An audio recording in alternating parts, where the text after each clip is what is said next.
friends, and well, let me be honest, probably before this video is over, some of you will consider me as an enemy.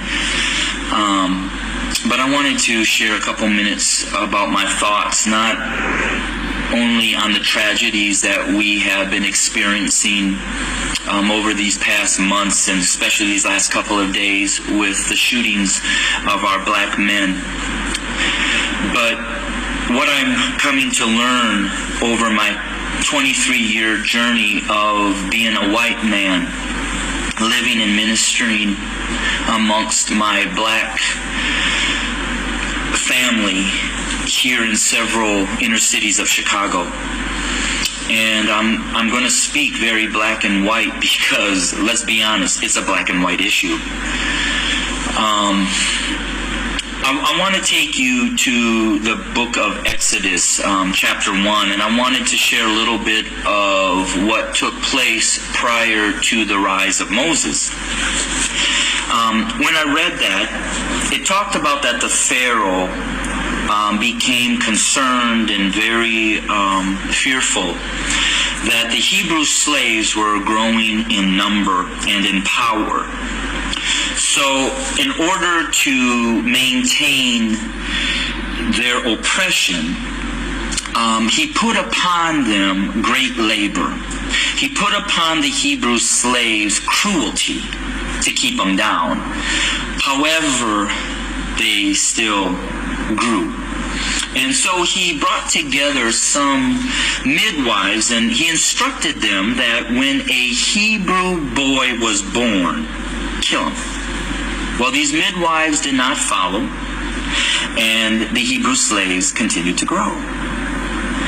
Eventually, the Pharaoh became so hatred and towards those Hebrew slaves that he made a decree. He put out an order that male baby boy Hebrew slaves were to be killed by casting them into the Nile River. Let's look at America. We brought blacks into this country as slaves. We never intended them to be anything other than a slave. But they began to grow in number and in power, and eventually they fought their way to some freedom. So we became even more cruel, and to keep our black Americans down, we lynched. But yet they rose. So then we used the welfare system, the criminal justice system, to keep them down, to contain them, to destroy them. But yet they rose, and they're rising. Then we built prisons and jails to hold them.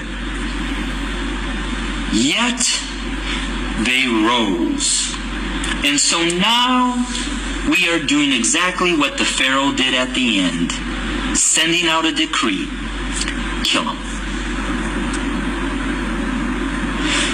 So until we admit that when we wrote this Constitution that all men are created equal, that we never intended to include our black brothers and sisters, our nation may end up facing exactly what the Egyptians faced when they refused to let God's people go. So I'm going to say this to my white fellow Americans, that the bloodshed that is on its way is not on the hands of our fellow black Americans, but is on our hands. We are the ones that are refusing to let God's people go. We are the ones that are refusing to acknowledge that we do not value our black brothers and sisters as equal individuals or equal Americans as us white men. And to my black brothers and sisters, the racial issues, as I've said, have been there from the very foundation. But why do we see it more? Because there's a shifting. See, us white men have been at the head since the foundation.